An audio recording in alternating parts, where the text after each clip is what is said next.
Hello. You're looking appropriately country. That was sort of my goal. I love it.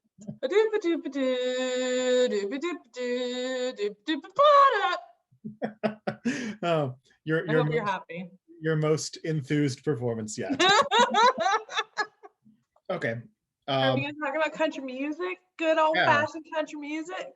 Let's talk about some country music. Hey, everybody. Today, Molly and I are going to chat about Trio, the 1987 album of Dolly Parton, Linda Ronstadt, and Emmylou Harris. I love this photo of them in their gunny sacks. The back cover is so much better than the front. But you know what else I love is the liner notes, which has paper dolls. That's incredible. I know.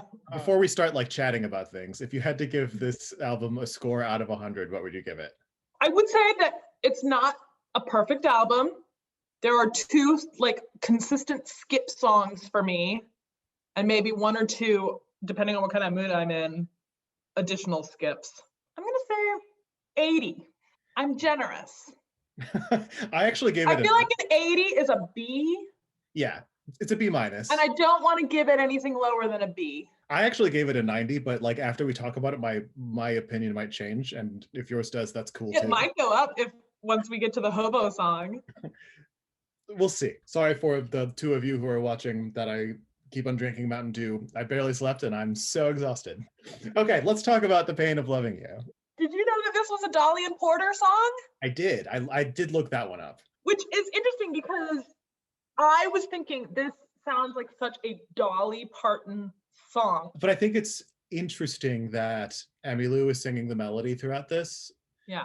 But Dolly and Emmylou have such similar timbres that they could probably sing most of each other's music. Yeah, but I think Dolly's voice is much higher. Oh, definitely much higher. But if it were in the right key, their timbres would work. Yeah.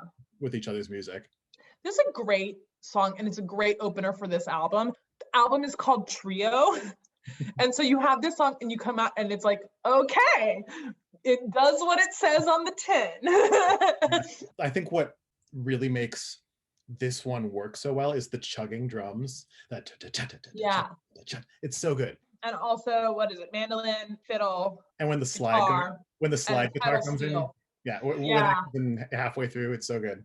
I love it. It's just a great opening track for this album. I think sequencing an album is important. You got to come out with a strong opening track, and this does that. Out of 5, what'd you give it?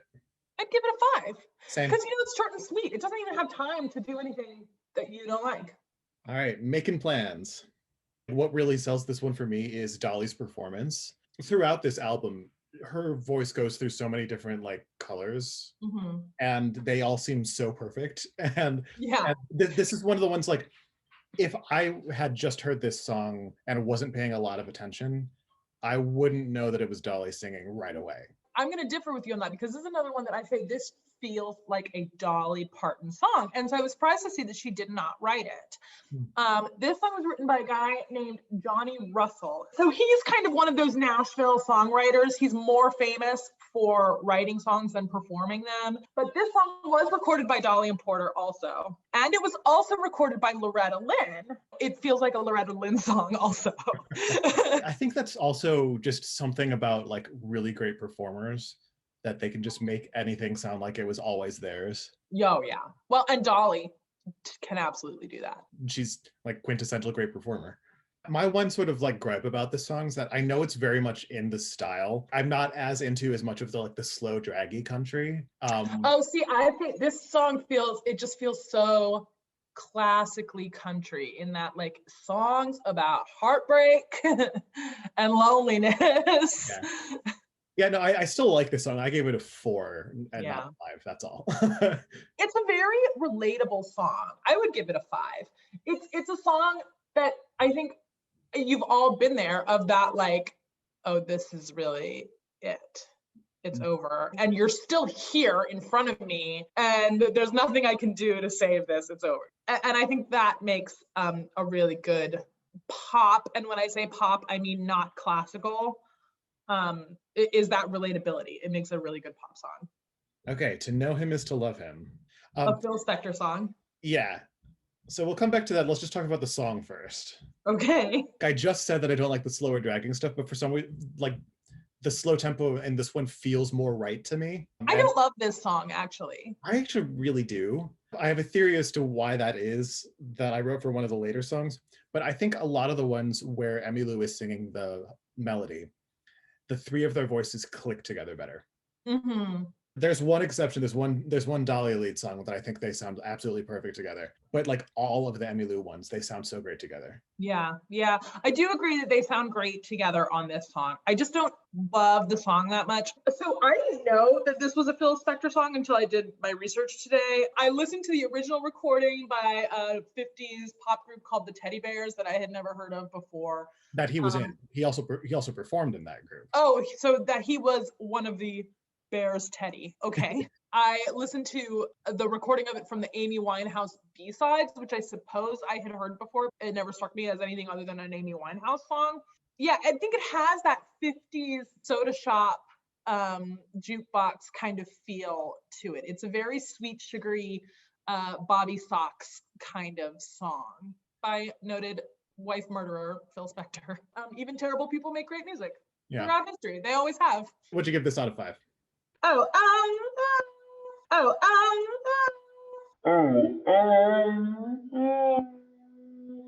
would say a 5 for the performance, a 4 for the song, maybe a 3. I don't really care for the song. I don't think it's that interesting. But then again, it's country music and the songs aren't really meant to be interesting. So what am I really judging it on? I don't know. If you feel like it's a 3, then it's a 3. That's all that matters. Okay.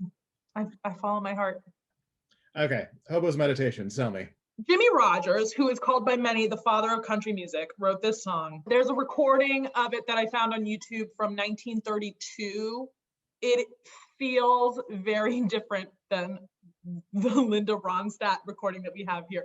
I think this is a really good example of taking a wonderful old song and I don't know, it's like taking a cake and then covering it in so much thick sugary icing that all you taste is icing and it kind of ruins the cake. You and I had a conversation about this song and I said I liked it and you said you didn't because I do like the song. It's not one of the top songs on the album, but I do like it. And you said you didn't really like the sort of romanticized look at the hobos. And the thing is, hobos are very romantic. Well, when we think of hobos today, I think the word has come to mean something that is sort of a generalized word for a homeless vagrant. But the word hobo actually originally meant something much more specific than that. From the Wikipedia page on hobos. A hobo is a migrant worker, especially one who is impoverished. The term originated around 1890. Unlike a tramp who works only when forced and a bum who does not work at all, a hobo is a traveling worker. This song is from the 1930s. The copyright is 1933, which was the height of the Great Depression. And I think also, not that I'm an expert, a height of hobo culture, because I think with the Great Depression, you had a lot more people riding the boxcars, looking for work wherever they could find it. And so you have, a few old songs like this that romanticize hobo life, often with a favorable view of the hobos. They're not disparaging hobos. They are upholding hobos as good, hardworking people that deserve something better than what they're given. And they often look to an afterlife as, at least when you die and go to heaven, you're going to have a better situation. Something that I read that I thought was really interesting about hobos is that in the late 1800s, hobos actually formed a union and held a convention. And you know how I feel about organized labor. And they formulated a code of ethics, which I would like to read to you because I am obsessed with this. Rule number 1 for hobos: decide your own life. Don't let another person run or rule you. 2, when in town, always respect the local law and officials and try to be a gentleman at all times. 3, don't take advantage of someone who is in a vulnerable situation, locals or other hobos. 4, always try to find work, even if temporary, and always seek out jobs nobody wants. By doing so, you not only help a business along, but ensure employment should you return to that town again. 5, when no employment is available, make your own work by using your added talents at crafts 6, do not allow yourself to become a stupid drunk and set a bad example for locals' treatment of other hobos. 7, when jungling in town. Jungle is the hobo term, which I learned today, for like an encampment of hobos near the railroad tracks. When jungling in town, respect handouts and do not wear them out. Another hobo will be coming along who will need them as badly, if not worse, than you. Number 8, always respect nature. Do not leave garbage when you are jungling. Leave your campsite better than you found it. Oh, dang it. Number 9, in a community jungle, always pitch in and help. I love all of these. Number 10, try to stay clean and boil up wherever possible. Number 11, when traveling, ride your train respectfully. Take no personal chances, cause no problems with the operating crew or host railroad, act like an extra crew member. Number 12, do not cause problems in a train yard. Another hobo will be coming along who will need passage through that yard. Number 13, do not allow other hobos to molest children. Expose all molesters to authorities. They are the worst garbage and infest any society. Number 14, help all runaway children and try to induce them to run home. 15, help your fellow hobos whenever and wherever needed. You may need their help someday. And number 16, if present at a hobo court and you have testimony, give it, whether for or against the accused. Your voice counts. I don't know what hobo courts is all about, but that seems like good. So that is the hobo code of ethics. And I now also romanticize hobos. I think specifically my problem with the song, though, is the whole idea of, well, your life sucks now, but you're going to have a great time in heaven, which seems like a lot of the things that like more predatory churches will say to help down. I see that. I see that. I think it's more the song was written at a time where it seemed like everything was so in the deepest depths that the thought of it ever getting better was just not a thought that you would allow yourself to entertain. I think it was an instinct for people to look beyond this life into the next. Anyway, I like the song. I give it an A+. But also, like Linda Ronstadt kind of took it down to a B-. What I said about when Emmylou leads, their voices blend perfectly. When Linda leads, their voices don't blend as well. Well, I think Linda Ronstadt's voice, it's the standout of the three. You know, you mentioned early Dolly and Emmylou having very sort of similar voices, and I think that's true. And I think Linda Ronstadt's is sort of outside of that. Her voice is richer and darker, so it makes sense for her. I think she sings on the bottom in most of the songs, right? Depends on who's singing. When Dolly sings the lead and when the lead is in the middle in a Dolly song, Linda takes the top. It's basically, Linda can do anything. Yeah, I mean, she can lighten up her voice to sing backup vocals, sure. I also just think that some of the Linda songs have feel more like 80s songs. This is a song from 1932, and she made it sound like the 80s. So yeah, and I also think that her solo on this almost sounds too clean. So I gave it a 3. What do you want to give it? Again, 5 for the song. I would say 3, 4 for the recording. Okay. There are worse songs on this album, and we will get to that. Back to a Dolly song, Wildflowers. And again, like I love how she changes her timbre up so much on this album. And like it always fits the song perfectly. And this is a really good example of that. Yeah, this song with that clean, almost ethereal sounding auto harp. It is so beautiful and it fits in with her voice so perfectly. My only knock on this song is that it feels like Emmylou and Linda aren't really adding that much as they do in other songs. Like this feels like all Dolly. It feels like a Dolly solo, Which I'm not complaining about. So I'm waffling, like as we're talking about, I'm waffling between a 4 and a 5 for this one. I'm not sure.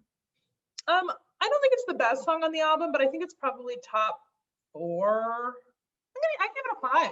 I think it's a great song. And I think it's another very relatable song. Okay, so Telling Me Lies, I wrote, who snuck this 80s power ballad into my folk album? I think this might be the newest song on this album. I think Wildflowers was written just for this album. This is, I think, the newest song on this album and the worst. I wrote something about like the horrible electric piano. This is my skip. This is my like ultimate skip. I do think Linda sounds really good on this song. She sounds great, but the song sucks. Yeah. Also, Dolly sounds excellent on this, but she's mixed so low that you can barely hear her. This song also, it just feels like it doesn't fit in with the album. And it's a snooze. All they would have had to do was have a totally acoustic instrumentation, and I think it would have improved it enormously. But you put that electric piano on there and that weird orchestration, Because when I look at the instrumentation, one of the credits is orchestra and conductor. It doesn't say anything about the instrumentation of the orchestra, it just says orchestra. So yeah, it's bad. It's too much. Oh, especially that cheesy ending. It's terrible. I gave it a 2. I might give it a 1. I think the only reason I gave it a 2 and not a 1 is that their performances are still really good. I find I can't even listen to their performances because I go, oh, this song is such trash. My first note for My Dear Companion was yay an Emmylou song. Just we need it after that. Okay, so this song was written, is credited as being written by a woman named Jean Ritchie, who I had never heard of before today, and that is a goddamn tragedy because I have now learned who Jean Ritchie is, and I'm going to be learning a lot more about her in the coming days because I'm obsessed. She was a major player in the mid-century folk revival. So I don't know why I didn't ever hear about her. Probably sexism. Here's something interesting about this song. Jean Ritchie sings a song that is called My Dear Companion that is similar to this song, but not apparently the same.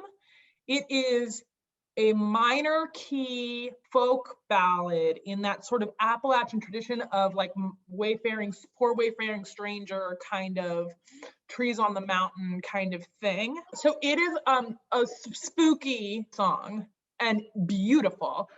So this says that it's written by Jean Ritchie, and the only thing I could find of Jean Ritchie actually singing it was in a duet with Emmylou Harris. Anyway, all of this is to say, I don't know much about Jean Ritchie. I am dying to learn more. She has this incredible ethereal voice. Apparently, she grew up in the hills of Kentucky and actually learned folk music the way people learned folk music through the centuries, which was like from her mother, who learned it from her mother. I saw that this song had a copyright in 1976 by Jean Ritchie, and I thought, this song feels older than that. And I think that the original song that Jean must have adapted it from is much, much, much older than that. It's a good song, and it feels like an old country ballad, and I like those, and I like this song, and I like Emmylou Harris. Yeah, I gave this one a 5. I too give it a 5. Those Memories of You, my first note was, yes, give me that twang right away. This might be my favorite song on this album.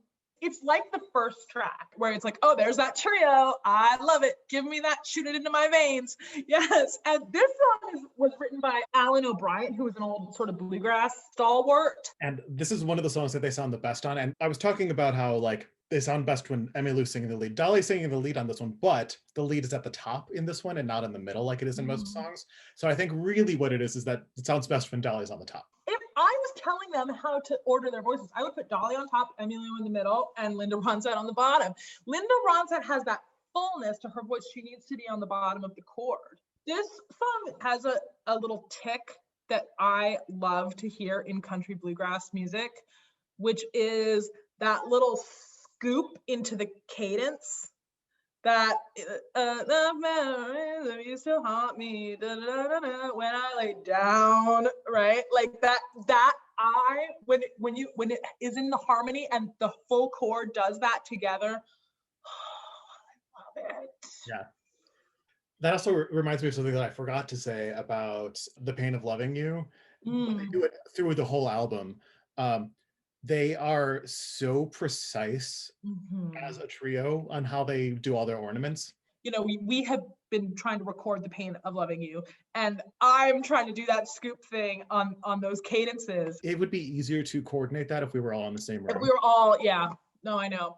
The thing that I was really trying to nail in my recording was the pickups that like da da da da da da da. The two have yeah I know, and that is I think why mine feels delayed, probably. Like, you know how I was complaining that mine felt like it was behind the beat, because I think I'm trying to do that, but I'm making that pickup too long, but I'm still trying to do the same thing, and so it's okay. Back to Those Memories of You. I gave it a 5. I'd give it a 6 if you'd let me. I've had enough. My first note was, who snuck this operetta number into my folk album? That is my other skip on this album. Yeah, no, it's boring. I think it's boring. It feels gloomy. It sounds like it could be from like a Sigmund Romberg It's operetta. the weird piano accompaniment again. Every time the clarinet comes in, I laugh. Oh, that is what I wrote down, was the stupid woodwinds. I'm like, why are there woodwinds on this country album? At first it's kind of funny with just like Dolly restraining herself the whole time when she's singing. She's like singing like really small. But then at the very end when they all go up and Dolly has those like really like jewel high notes, they're so good. He's so good. Linda Ronstadt and Emmylou Harris are both very good singers, but you cannot touch Dolly Parton. I was gonna say that I think Emmylou is more of just like full package personality than the others, but absolutely not. Dolly is. I think part of it is that like Linda is a singer and she doesn't have the like persona behind her that the other two do. Well, I was thinking the same thing. Her most famous recordings are like covers of older songs, like You're No Good, You're No Good. Yeah, I think Linda Ronstadt is, I need to say it, like the lesser artist. I think she's a very good singer, but I think when you look at her, she just has a less interesting body of work. Well, and I sort of get the impression that her perfectionism held her back a lot. I can relate to that. Well, and I think Emmylou Harris is more of a nerd. She's the one that goes, I want to learn about some of these folk traditions. I want to dig up these old songs. I want to go collab with these artists that I think are doing interesting stuff.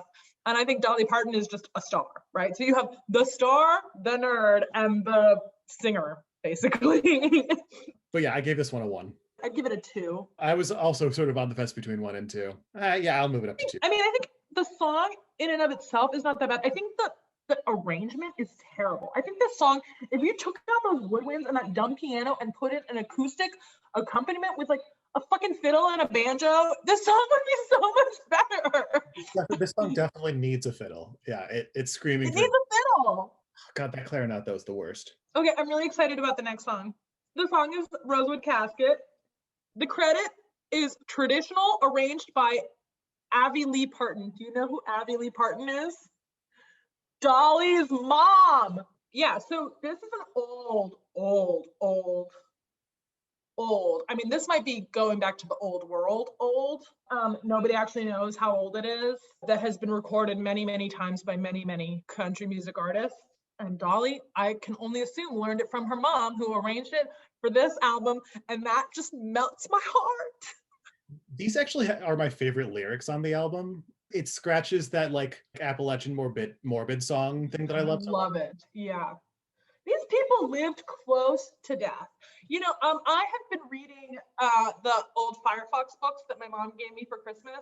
So for anybody who's watching this, all 2 of you who don't know what, not Firefox. Firefox is internet browsing software.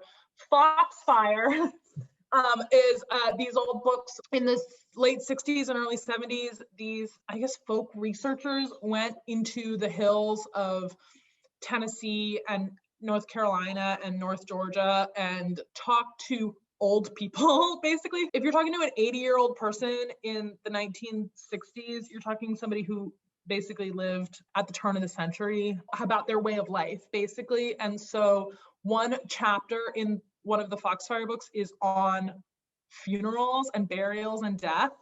And it is fascinating because basically they were their own undertaker, you know. You did your own burials, you know, at the churchyard with the minister. There was no fancy embalming and all of this stuff. You put them in a box and you chucked them in the ground. And you did it fast because otherwise it was going to get real stinky around. And then it also talks about how they would clean because they were afraid that there would be some disease lingering from a death. And so they would go and disinfect the whole house, basically. But all of this is to say, yeah, of course these songs are morbid. These people were witnessing death and around death all the time. This is one, so Dolly's singing the lead on this one, but she's in the middle. Like Linda sounds excellent on the high harmonies on this. Yeah. Yeah, this song is so good. It has that sweetness to it, that charming, sweet girlishness, the way that they sing it. It's really a great old song. I've heard recordings of it that's sung by men, and it just does not do it. I gave it a 5. I give it a 5. Farther Along is my favorite on the album. What a great song to close out this album with. This is another very old song. It's probably older, but the oldest written version of it in a hymnal is from 1911. I love Dolly's embellishments on this song. This is one of those songs, you know, Dolly talks about like her faith a little bit in interviews and stuff. And it's interesting. You feel her feeling this song. You know, speaking of people being close to death and being down and out and being poor as dirt, like this is one of those songs that is so relatable. And I think that's why it has endured as a country music staple, because it really is a song about, I'm trying to do good and live right, and I am living dirt poor and miserable. And those people who are in their, you know, Trump towers with their golden toilets are just a bunch of sinners who are living it up. And what's up with that? And I think people have asked that question since the dawn of mankind. And something that I love is the piano outro at the end of the song, which feels like, okay, church just let out and the organist is still playing and we're all gonna make our way out to the picnic out back. Even though this is another one of the slower songs, which I said earlier I don't love as much, this one like has that heft behind it because of that like deep connection to it that yeah. I mean, I guarantee you all three of these women did not have to learn this song to sing it in the studio. They knew it. They probably said like, okay, you're gonna sing on the top, I'm gonna sing on the bottom. They probably didn't even have to make an arrangement. They probably just winged it. Although that's speculation. They took turns on the verses. It goes Dolly, Linda, Emmylou, and there's the key change before Emmylou, and I love the key change. So it's good. It is good. It's a good key change. Yeah. Because the key change comes to when you have that elevated final verse. I have talked a lot about the soft spot that I have for gospel country. It just feels like a home place for me, you know? Yeah. It's good. When we're talking about country music, I think country music and religion are so... Would you stop it, please? I'm trying to have a conversation here. Country music and religion are so intertwined. You can't really have one without, well, you can have religion without country music, but you can't have that religion without country music. Well, I gave Farther Along a 5. I give it a 5. So that's all of the songs on the album. There's just there are like 4 other little points, like how cohesive do you think the album is? Or if it's not cohesive, is it still good? Like, is the cohesion out of 5 a good thing or a bad thing? I think it could be more cohesive. I mean, we've talked about the songs that don't fit, that are really the worst songs on the album. And so if you take those out, it is, I think, pretty cohesive in a good way. It's just those one songs that sort of interrupted. There's like this record scratch. It's like, what? Yeah, I could do without. Which ones were those? Telling Me Lies, and I've had enough. I gave it a 3 for cohesion. I mean, I guess 2 out of 12 songs. I'll give it I guess a 3. And variety, even though it's really kind of similar, but it's like looking at it from the other side, is there enough variety? And I gave that a 4.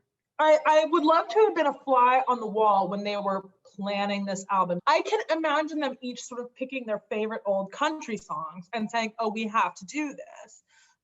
Because it feels very much like that. There are only, as far as I can tell, based on the copyright dates, 2 original songs on this album, and the others are all much older, you know, either by a couple of decades or by a century. It feels very much like you have 3 women who are at the pinnacle of the country music scene who are saying, oh, let's just record all of our favorite songs, which I love. It's not a lot of variety, and the songs that do vary are the worst songs on the album, but I am not looking for variety with this. Right. I want Dolly Parton to do what Dolly Parton does. You know, why would I want anything else? Which is why I gave this a 4 and not a 3. Yeah. I guess you want a number from me, don't you? Yeah. Well, I'm going to put you down for a 4 then, too. Okay. 2 more questions. Inventive.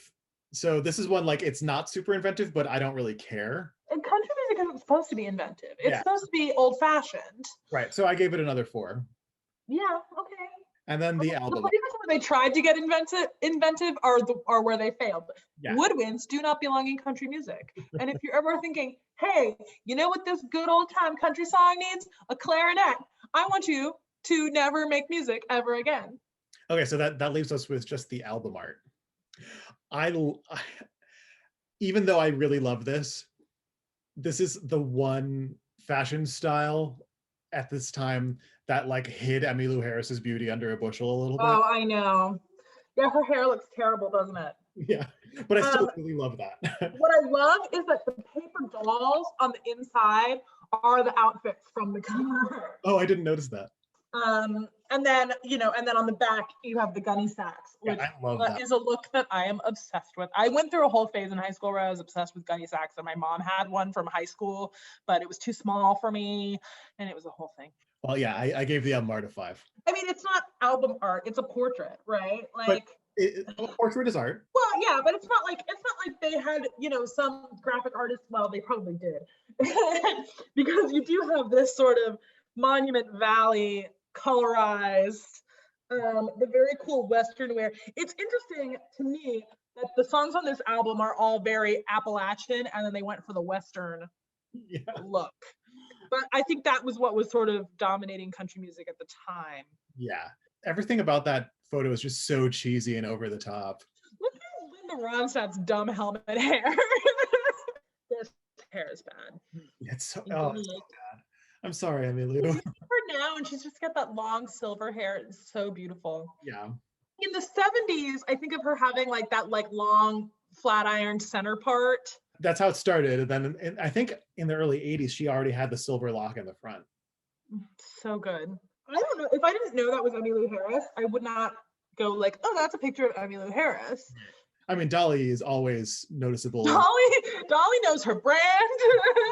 Which, you know, it's a very specifically crafted persona. People have referred to her as a drag queen, which I think is not in an insulting way. It's like, no, she has crafted this look, and it has worked for her for since the beginning of her career. She did veer away from it slightly for one of her 90s albums. Whatever album of hers is the most poppy, that's when she had she did do like a pop album. Yeah.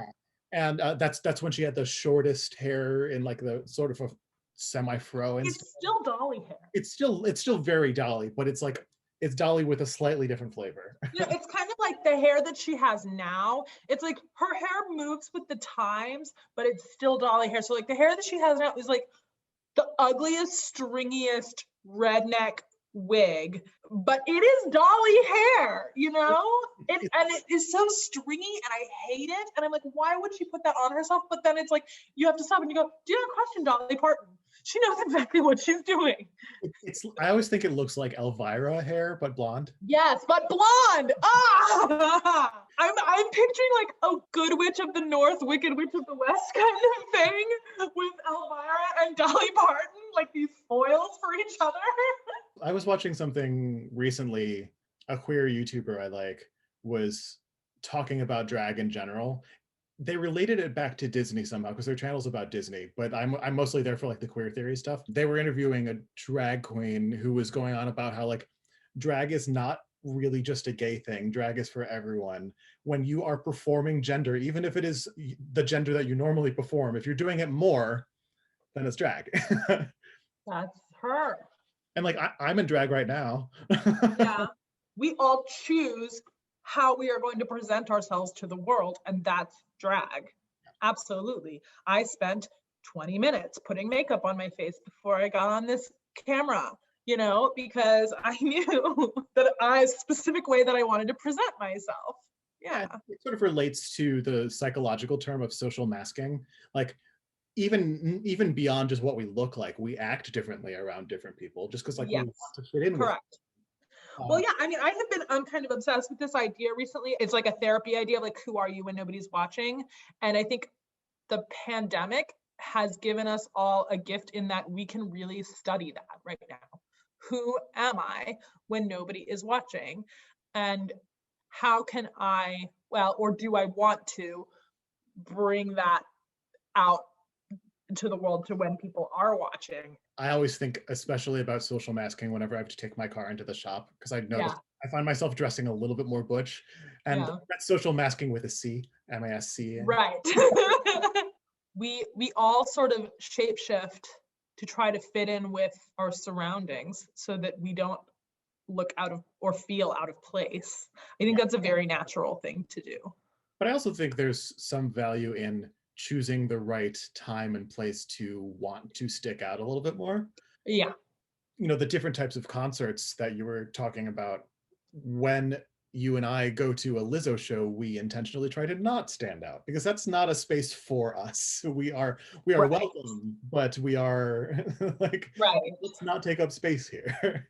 Yeah, no, that's true. But you still want to look fly. Or at least attempt to. So the automatic tabulated scores of everything, the going just by like the track by track scores that we were giving and stuff like that, we gave the album a 95. I gave it a 90, you gave it an 80. That all averages out to an 88. So it's a B+ album, according to this. I think a B+ feels right. Yeah, I agree. An album with 2 skips, B+, sure. Yeah, like how many albums are there that we don't skip a song ever? How many albums are there that I don't want to just pull a couple of tracks off of and only listen to those 2 tracks? Okay, that's not how I operate, but that is not how I operate often. But I mean, when I think of like the party playlist, there are a lot of songs on there that I love as part of the party playlist that I don't particularly have any interest in listening to the whole album on. But I like those songs. And I think there are way more artists who have 1 or 2 tracks that I like than artists who I want to sit down and listen to the cover to cover album as a whole. Yeah, I agree. But also there are songs on the party playlist that I don't even know if I would like the song out of the context of a party. That's true. Well, and that's because it's the party playlist, but I'm just using that as an example. Okay, so we are going to end this video with the cover that we've been talking about. So this video is Molly, Ramin, and I doing our cover of The Pain of Loving You. Thank you. The Pain of Loving You. Hope you enjoy. I'm not as good as Dolly Parton, but I can live with that. You are Dolly Parton, a major third down. I don't think I'm even Dolly Parton, a major third down, TBH. I'm just me. Yeah.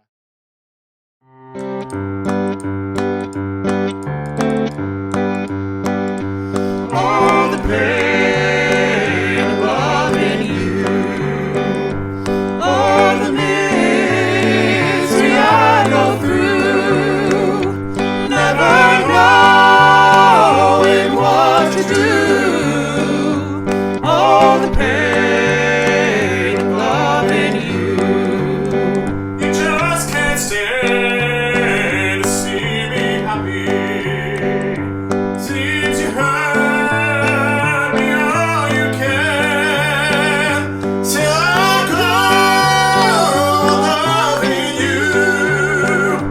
I'll never understand all the pain of loving you, all the misery I go through, never knowing what to do, all the pain of loving you.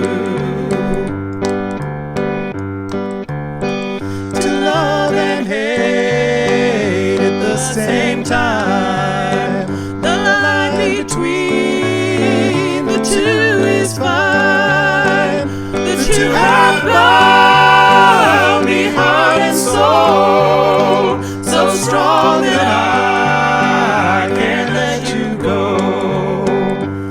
Oh, the pain of loving you, all the misery I go through, never knowing what to do, all the pain of loving you.